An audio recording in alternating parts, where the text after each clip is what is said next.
O som do motor preenche o silêncio. Uma mulher escreve e o céu inteiro parece escutá-la. Lá embaixo, o oceano se estende como um espelho, refletindo aquilo que as palavras não conseguem conter. Simone de Beauvoir escreve entre nuvens e lembranças, entre o amor e a filosofia. Cada frase é um voo, cada vírgula, uma despedida. Seu papel é um território suspenso entre dois mundos, o que ficou para trás e o que ainda sonha reencontrar. De uma mulher que acreditava na liberdade para um homem que lhe ensinou o silêncio do amor. E antes de pousar, ela nos convida a olhar para o tempo em que essa carta nasceu. O ano é 1947. O mundo tenta costurar suas feridas depois da Segunda Guerra. As cidades europeias ainda cheiram as cinzas. Paris reaprende a sonhar. Nos cafés, filósofos discutem liberdade e culpa. Artistas se reencontram em meio às ruínas. Cada esquina parece repetir a mesma pergunta: e agora? O que significa viver? Do outro lado do Atlântico, Chicago vibra num ritmo oposto. Jazz, fumaça, bares, luzes de neon. Ela observa o pensamento renascer. Ele observa a vida acontecer.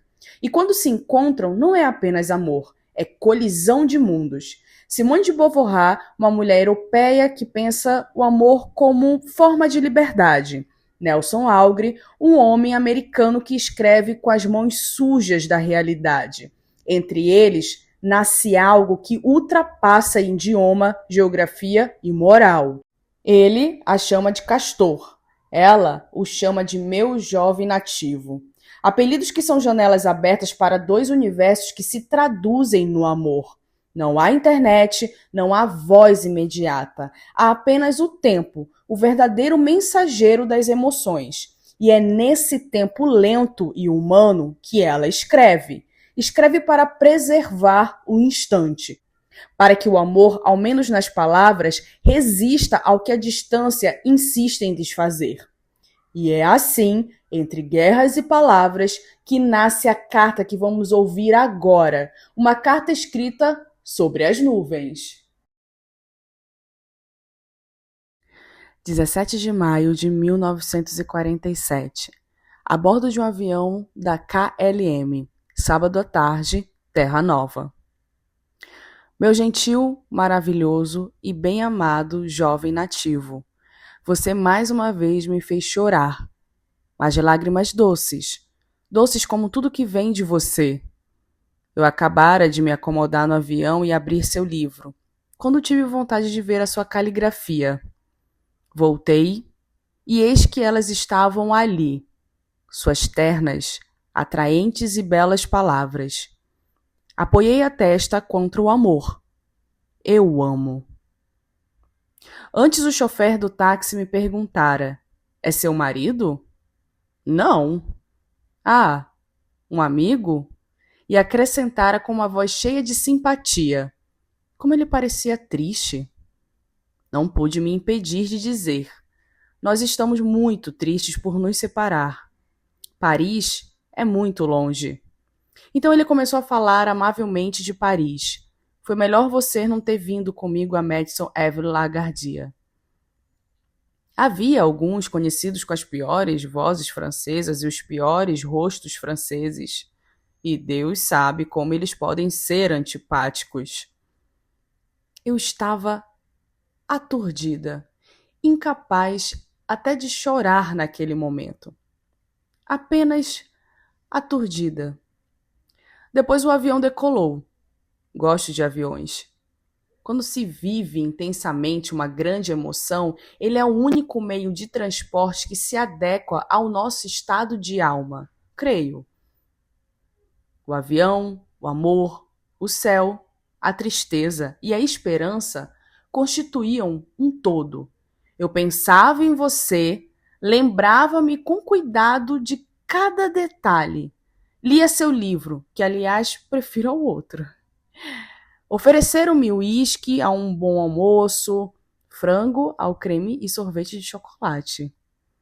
Você teria ficado radiante com a paisagem, as nuvens, o mar, a costa, as florestas, as cidadezinhas. Distinguiam-se muito bem a terra, e você teria sorrido o sorriso caloroso e infantil. Por sobre a Terra Nova, a noite já caiu, enquanto em Nova York ainda são 3 da tarde.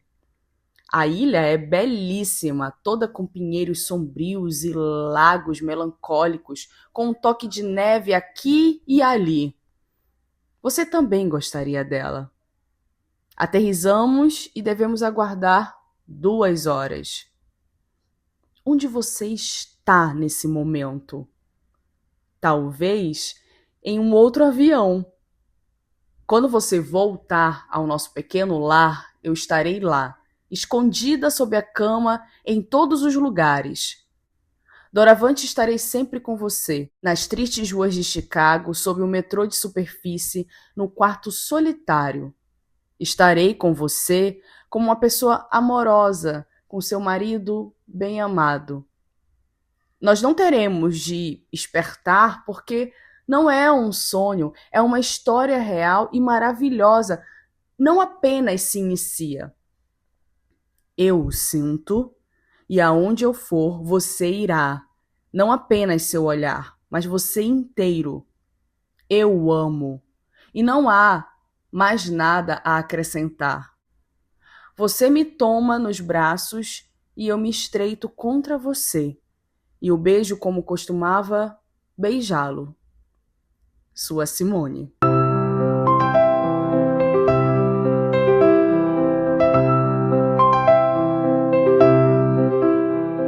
A distância é um idioma que poucos sabem traduzir. Simone escreve para não desaparecer. O amor à distância é extensão. É um sentimento que precisa aprender a viver da lembrança. O papel substitui o toque, a tinta, o olhar, e o avião, o corpo que atravessa o impossível. Amar aqui é resistir, é pensar o outro até que ele exista dentro de nós.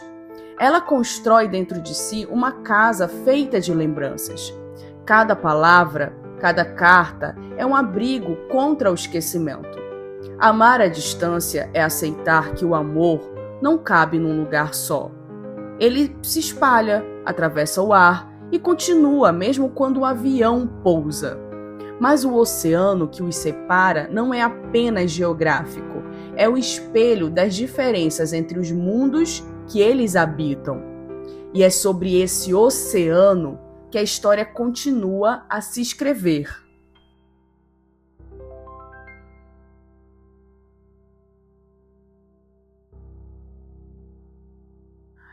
Paris e Chicago respiram em compassos diferentes. De um lado, cafés e filosofia. Do outro, bares e jazz. Ela cercada por ideais, ele cercado por realidade. Mas o papel é ponte. Ela escreve em outra língua, mas ama na mesma. Amar é traduzir sem perder o sentido. Enquanto ela observa Paris da janela, ele caminha pelas ruas de Chicago imaginando sua voz.